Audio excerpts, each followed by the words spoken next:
ಉತ್ತರ ಕನ್ನಡ ಜಿಲ್ಲೆಯಲ್ಲಿ ಗುಡ್ಡ ಕುಸಿದು 7 ಜನ ಸಾವು ಪ್ರಕರಣ.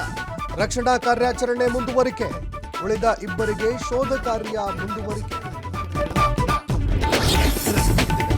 ಹಾಸನ ಜಿಲ್ಲೆಯಲ್ಲಿ ಮುಂದುವರಿದ ಭಾರೀ ಮಳೆ. ಕೆಸರು ಗದ್ದೆಯಂತಾದ ಪ್ರಮುಖ ರಸ್ತೆಗಳು.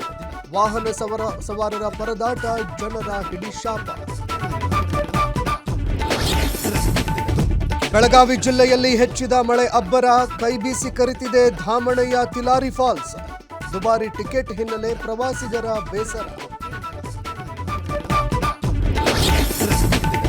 ರಾಜ್ಯದ ಹಲವೆಡೆ ಮಳೆ ಅಬ್ಬರ. ಕೊಪ್ಪಳದಲ್ಲಿ ಮಾತ್ರ ಕೊರತೆ. ನೀರಿಲ್ಲದೆ ಕಾಯಿಯಾಗದ ಹೆಸರು ಬೇಳೆ. ಇಟಗಿ ಗ್ರಾಮದ ಬೆಳೆ ನಾಶ ಮಾಡಿದ ರೈತ.